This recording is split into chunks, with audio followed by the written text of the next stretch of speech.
Hi, my name is Leah Mushett. I'm a reporter here at the Western Standard, and today we have with us John Hilton-O'Brien, Executive Director of Parents for Choice, an Alberta-based advocacy organization dedicated to informing parents about Alberta's education system.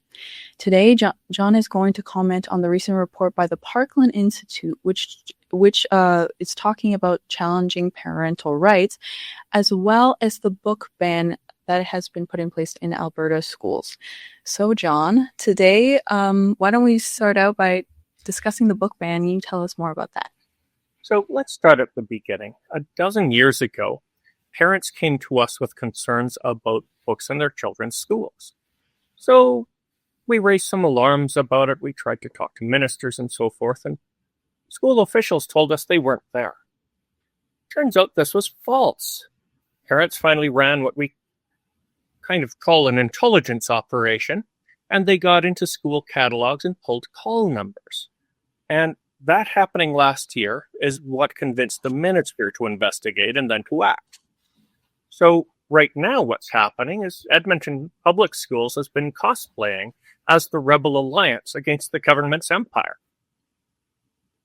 But let's be clear, this is not a war on ideas. The government always said that classic literature would stay.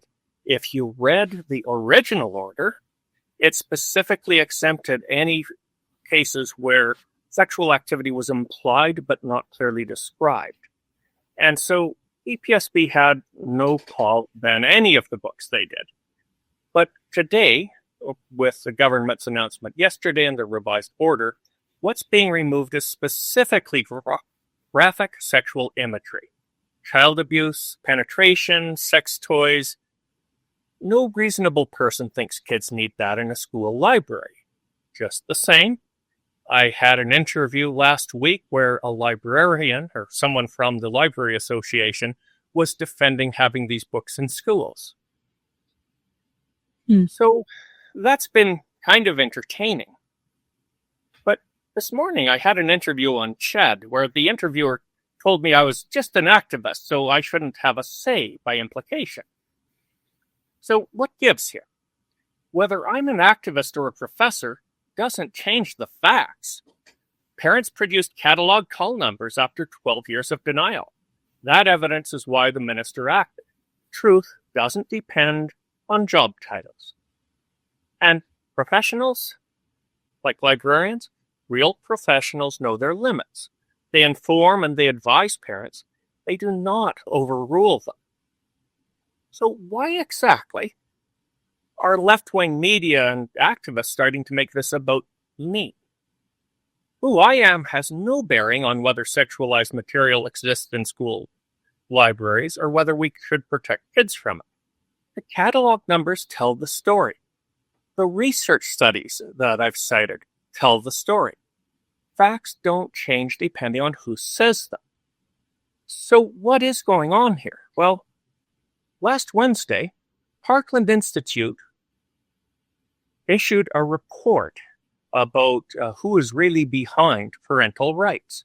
And that's being used as a talking point on the left. And they named me personally. They even got a key fact wrong to the point of, honestly, being pretty much slanderous. They said that in an article I wrote for the Western Standard, I had said that teachers were allowed to make referrals to the Child Gender Identity Clinic in Alberta without parental consent. They claimed that I had produced no evidence for this. But if you read the article, whether it's on our website or I think on the Western Standard, in the sentence that talks about it, there's a link to documentary evidence. I found a presentation being made internally at Alberta Health Services saying precisely this. So, there's a saying in politics that you shouldn't punch down. And for goodness sake, if you do, don't miss. So why would Parkland Institute do this? Well, what's happening here is the empire wants to claim equal moral ground with the rebel alliance. And when you don't have the truth on your side, you resort to character assassination.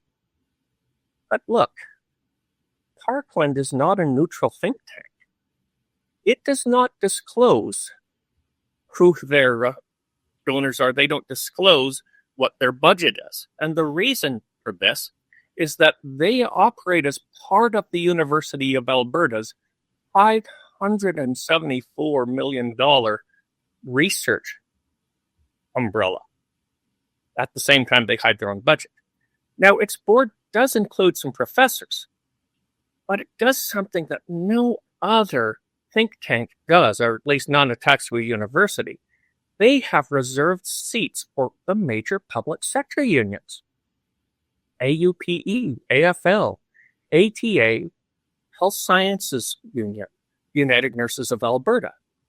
For decades, this has been known as Alberta's unofficial opposition to conservative parties. Is that really scholarship, or is that a political machine in academic clothing? But look, it's a little bigger than Parkland, okay? If you go to Public Interest Alberta, they shared the same unions on the board, plus the Canadian Union of Public Employees.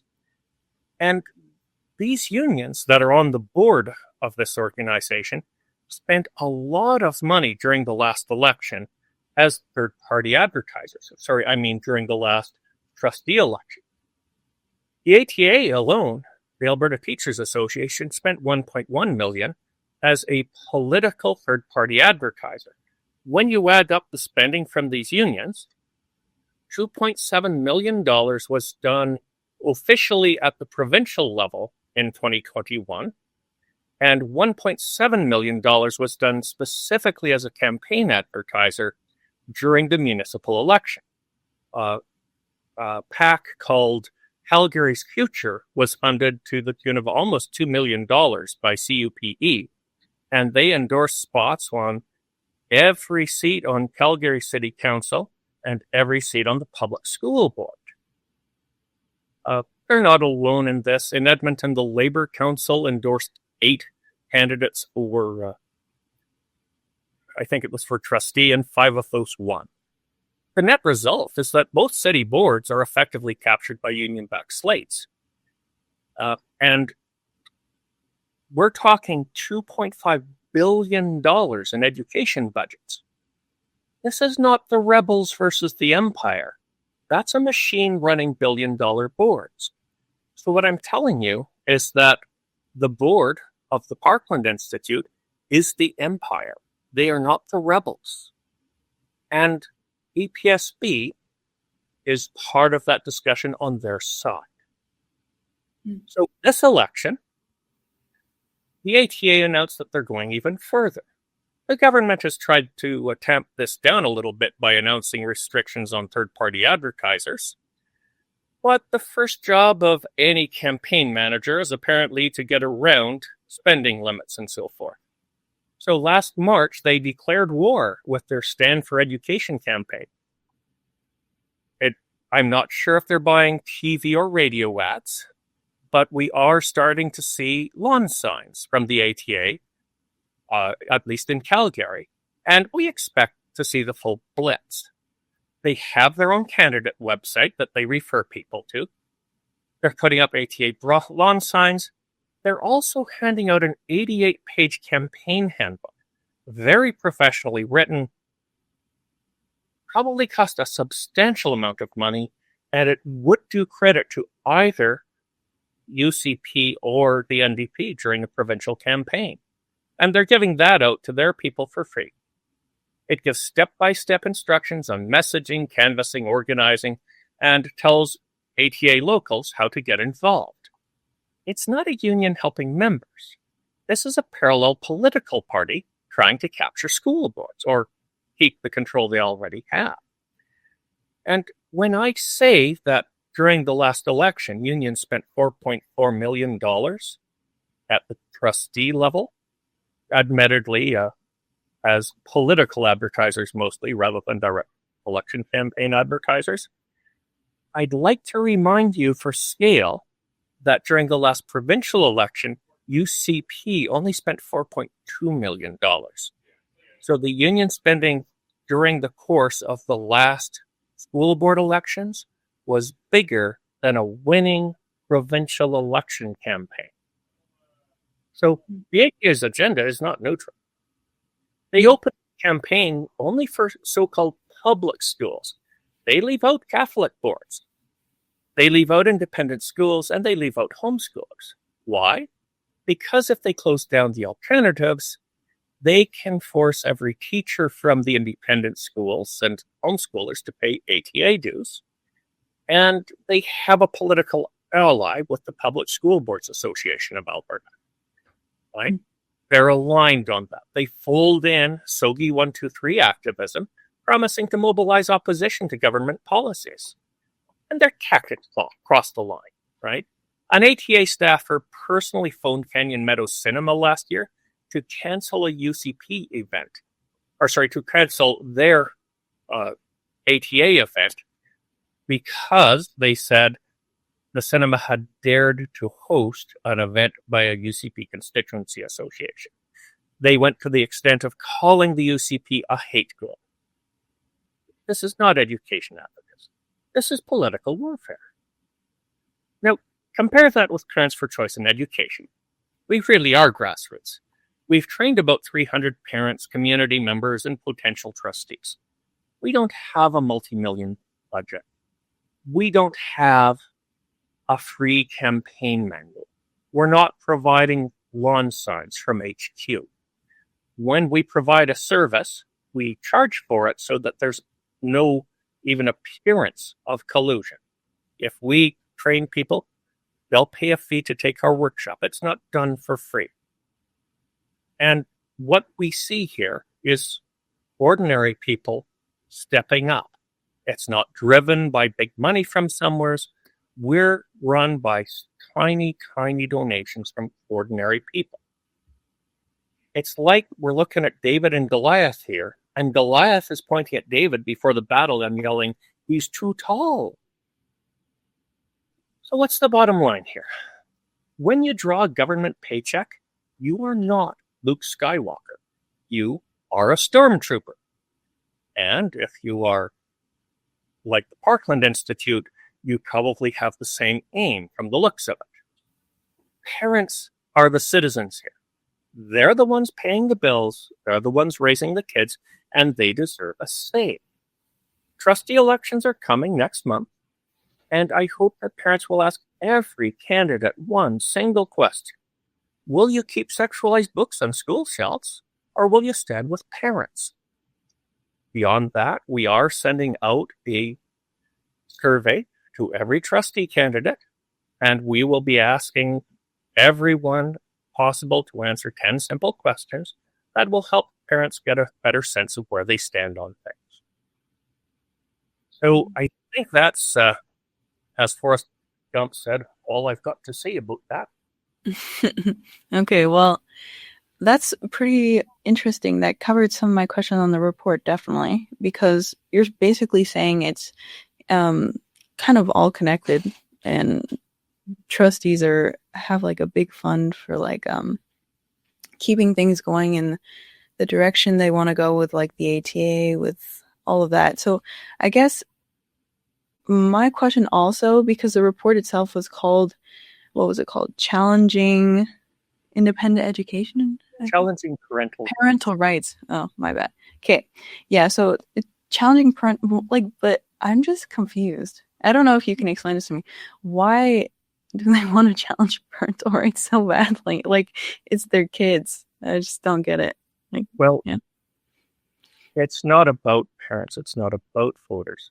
This is about a group of political elites, right? Union members of these public sector unions may not even be aware that their managers have a seat at Parkland Institute and at Parkland, not Parkland, but Public Interest Alberta. They probably don't know, they wouldn't approve. This is a management side project. And what it does is help these people on these boards keep power. And make no mistake, they've got a lot of power and prestige. And that is definitely worth something. Mm-hmm. They've got a lot at stake. That makes sense. Right, yeah. I guess, yeah, it does make sense then.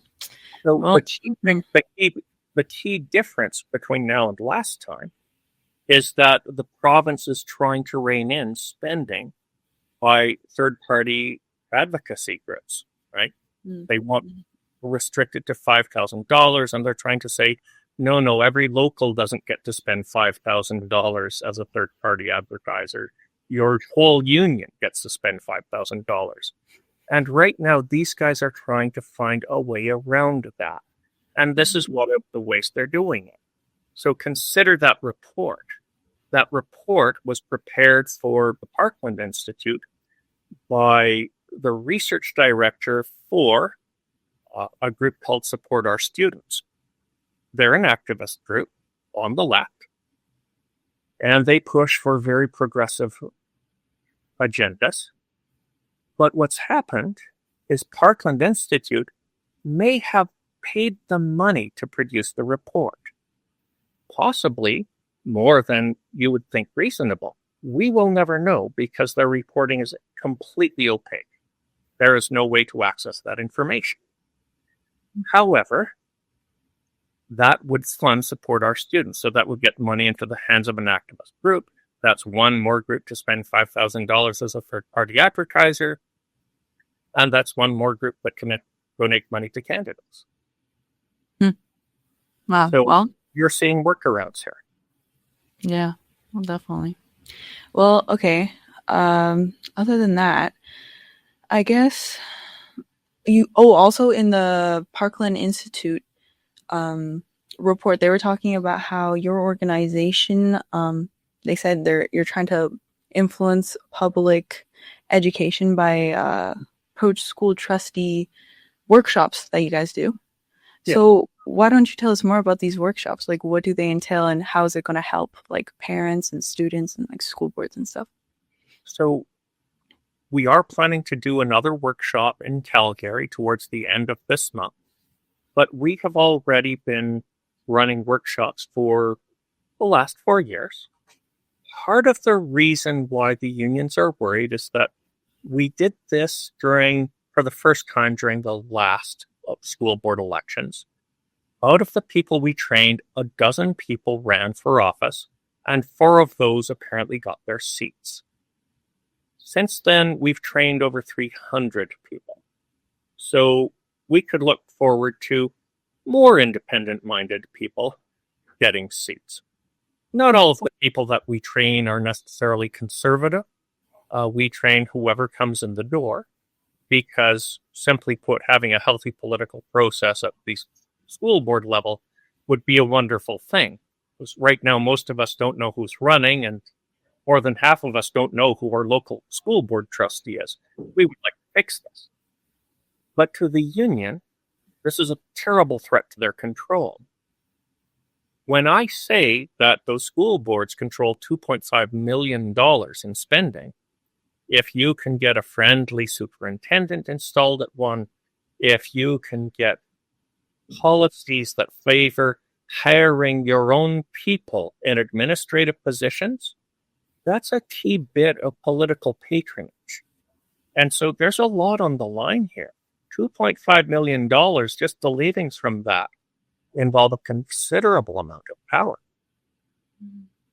Yeah. Now I'm wondering if I actually answered your question.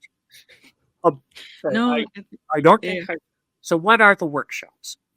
So the workshops themselves are usually a day and a bit. I start on Friday night. And first I do a workshop on how to be an effective trustee.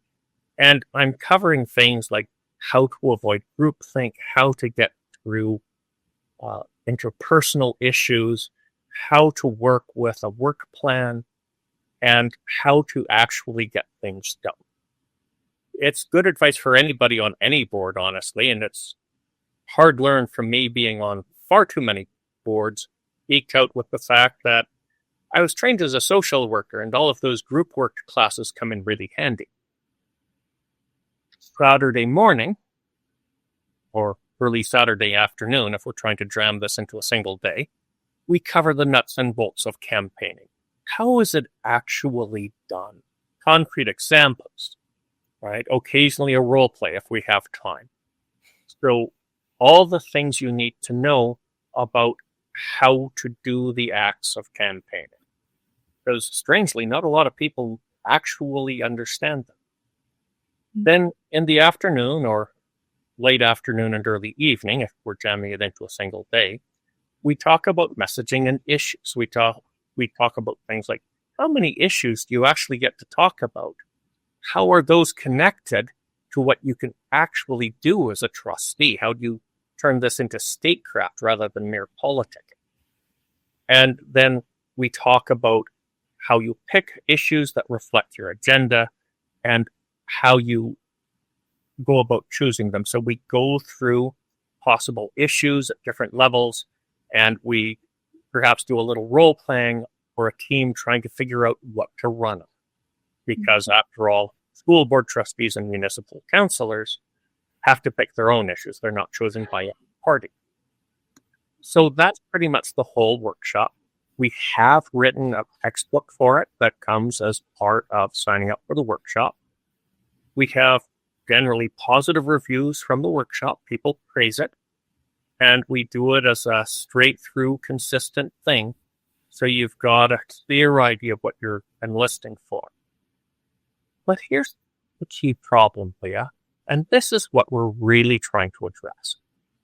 For 45 years, Alberta had a conservative government, well, progressive conservative.